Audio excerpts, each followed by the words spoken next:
Okay, the magic of a pen. All right, genetics kids, let's talk about the last question you guys will get on this exam or this assessment.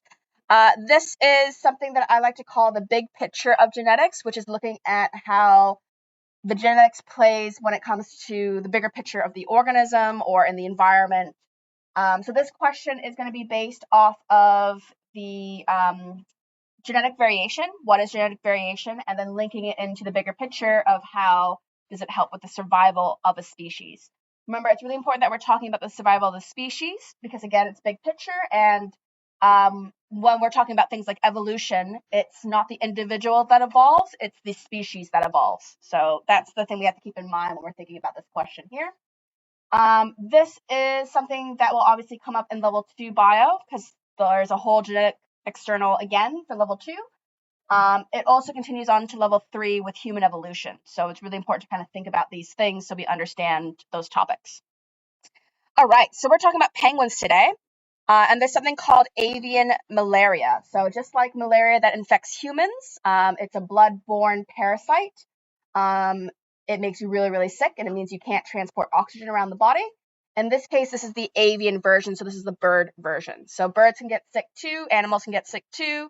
The viruses are slightly different since they're attacking different animals. Sometimes there is a little bit of overlap. So for example, when we were dealing with COVID and the coronavirus, that originated from bats. So it was a disease that infected bats. It jumped species to infect humans. Same thing when we're talking about like avian flu or swine flu, which comes from pigs.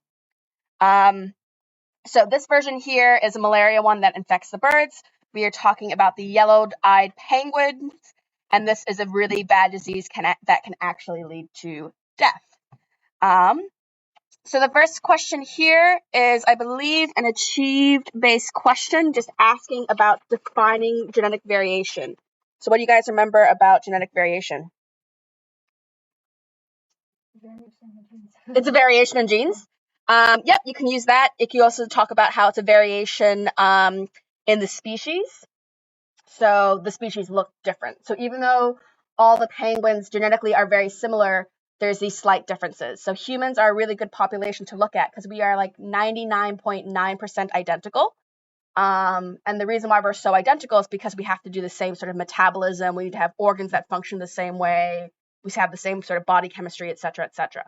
So 0.1 of our DNA is different from each other, and that makes us unique. And that's that 0.1 difference is resulting in all the variation we see in the class, which is crazy when you think about like the hair color differences, skin tone, eye color, like all of those things. So genetic variation also happens in our birds. In this case, it doesn't seem as obvious because the birds don't have as much kind of variation when it comes to their looks like we do, but that variation is just the differences. So genetic variation is just the differences in a species.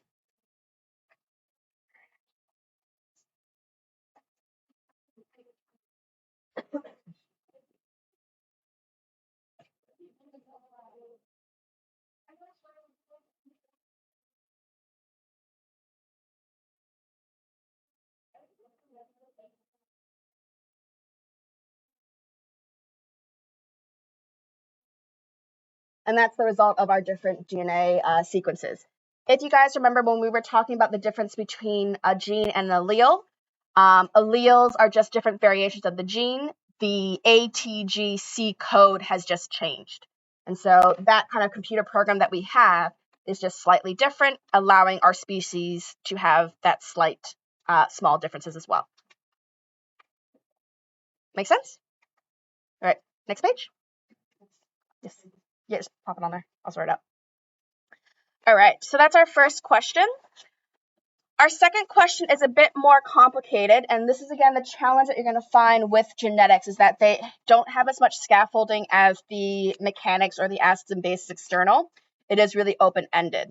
So in this case, we are asking about sexual reproduction and how that causes genetic variation in our penguin population. And what they want us to consider is the formation of gametes, and the meiosis process and fertilization. And they've also provided you a box so that way you can draw some diagrams. And I will be using that as a form to kind of draw some stuff down. This is a really big question. The main thing that you're going to be looking at in the SciPad to help you with this question is thinking about the meiosis pages and the mitosis pages. As a little crash course kind of reminder of the difference, mitosis is used to, actually, I think I said it to you guys as my little kind of mnemonic term, not mnemonic, my little kind of like fun way to remember it. Meiosis happens in my ovaries. Mitosis happens in my toes. So that way I reminded that my ovaries, that is a reproductive organ, whereas my toes, that's part of my body. So mitosis would happen in my body. Mitosis, if you just want to have some quick notes on it, this isn't part of the question, but if you guys kind of want to know, mitosis happens in the body cells. And the purpose of this one is for growth and repair.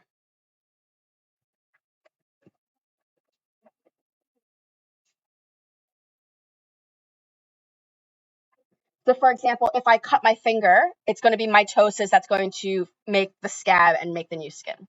The other thing to remember about mitosis is that these guys produce identical daughter cells. So whatever cells are being made from it, they're going to be exactly the same as the parent.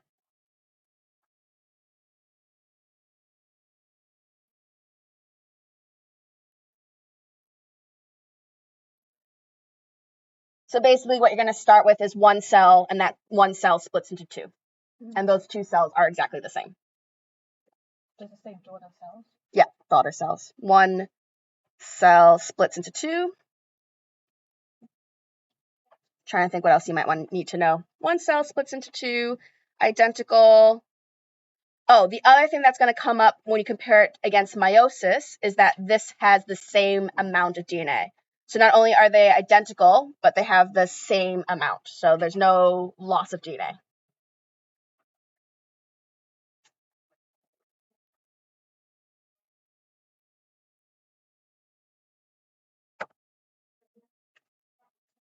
But this question is not asking about that. It is asking about meiosis, which happens in my ovaries. So mitosis happens in your toes. That's the way I like to remember it. Toes. Toes. All right. Meiosis. This one happens in your reproductive organs. These make our sex cells.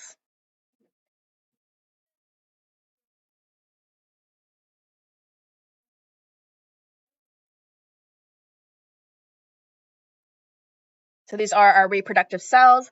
These are going to make what we call gametes. And I think I spelled gametes wrong. It's supposed to be me. Yes, it is.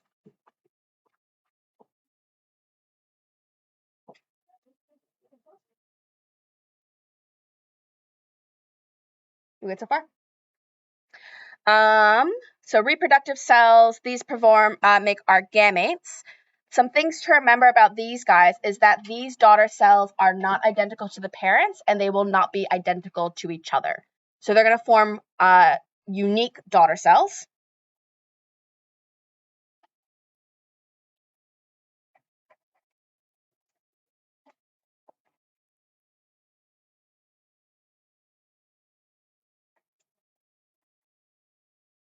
The other thing in this case that's quite different is that we're going to have one cell being divided into four.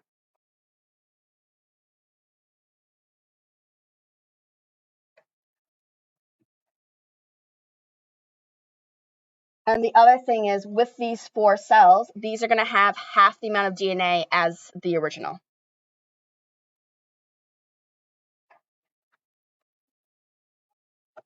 Why do you think I want half that DNA and not all of it? Any ideas? Oh, go for it. Skipped your mind. Anybody else want to take a guess at it? What was the question? Why do you think this has half the amount of DNA instead of the full amount? Because the other part comes from the other parent. Yeah. So the reason why I want half the DNA is because the other half is coming from the other parent. So during fertilization, this is restored to the full amount.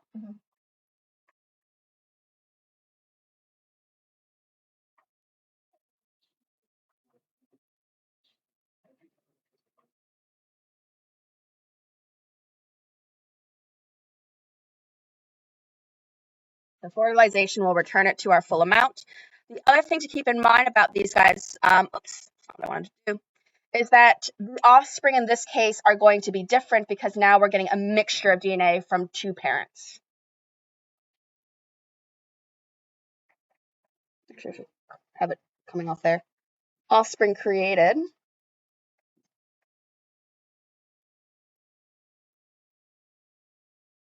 are unique. What's up? One second. May I consider, please? Yeah. What? May I consider? Yep. Didn't hear you spoke to Bay. Where did my orange juice go? Where did my pen go? It's over here. How's the work coming along? Good. What have you gotten done? The foot. The foot? Yeah. Yeah, what about the foot? The measurements. The measurements. All right. The offspring that I created are unique, and they're going to be a mixture of two parents.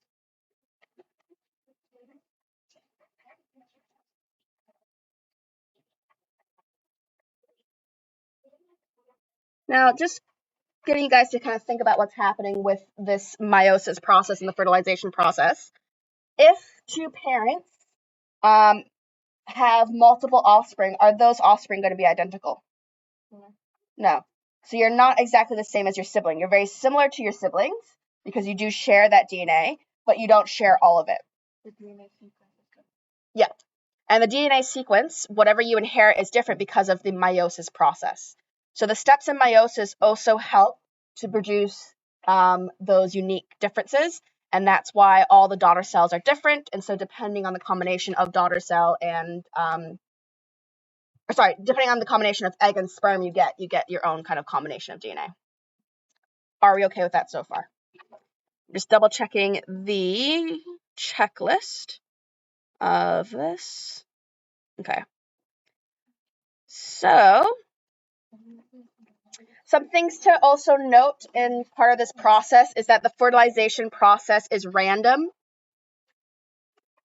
So there's no plan, order, or reason to what egg comes with what sperm. Egg and sperm combo. So that also helps with our uniqueness. Now, with meiosis, there's multiple steps that can happen to allow for the variation in these daughter cells. I'm actually going to show you guys my 23andMe because I think it's a really good way to kind of see what's happening when we talk about meiosis. So let me just pause this so I can log into that. Now I got to remember my password for that.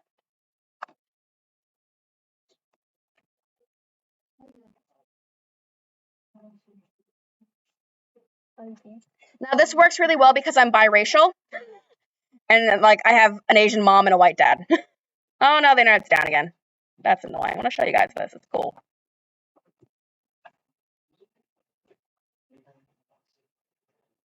See if that one works. Wait, so you're Asian mom? Yeah, I'm half white, half Asian. What Asian? Chinese Malaysian. Oh yeah, because you weren't here at the start of the year. You weren't in my class at the start of the year to know all this introduction stuff. Yeah. Well, I hopefully get the internet back. Oh, like not just your computers, it's my computer too. Actually, I'll pause the recording. No, yeah, everything's yelling at me. Okay. So, I want to show you guys my 23andMe because it is a really good example of some of the stuff that's going to happen in meiosis to allow for genetic variation. So, I am biracial. My mom is Chinese and my dad is Pakeha. He's white. They're full Chinese and like full white. So there's no other ethnicities mixed into my parents like there is ethnicities mixed into me. You can see here that all the red is showing my Chinese heritage, whereas all of the blue is showing my European heritage. So basically you can see, because my mom is Asian, all the red chromosomes are from my mom, and all the blue chromosomes are from my dad. If I wasn't mixed, let's say I was 100% Asian, then all the chromosomes would be red. So it's quite unique that I am biracial, and you get this perfect kind of mixture of the blue and the red. So that's what we're looking at with my chromosomes. I think it's pretty cool. Yeah. So I'm giving notes. Some things I'm just gonna write on the board because it's easier to kind of see. So there's some things that are gonna happen in my eggs that are formed in my ovaries that will make it different for my offspring. So one of the things that's going to happen with my chromosomes is something called crossing over. So a chunk of one chromosome, like this one here on the top, is going to swap with the same chromosome area of the other one, like that. And so what my eggs now have as their chromosomes is we're going to have like a blue one. And that blue one at the end is going to have a little bit of the red. And then the other one is going to be mostly, I'm going to use orange because I don't have a red marker. It's going to be mostly orange with a little bit of blue at the end.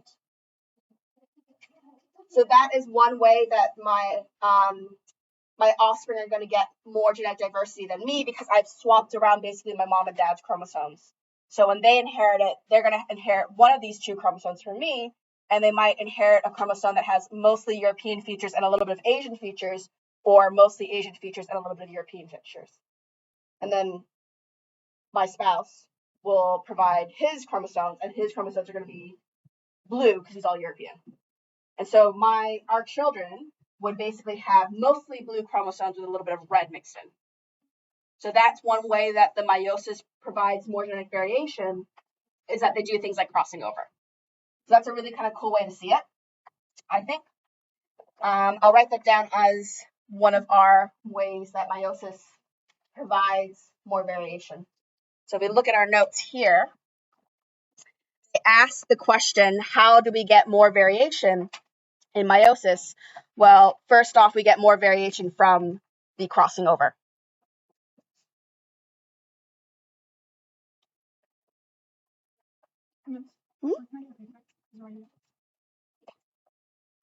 Increase variation by ... First option is crossing over. So that's the swapping of my DNA from the various chromosomes.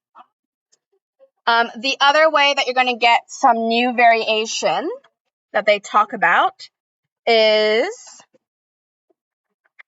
looking for it, the random assortment.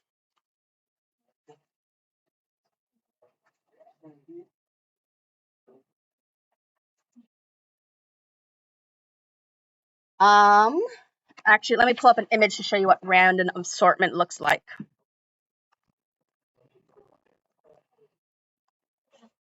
All right, so we talked about crossing over.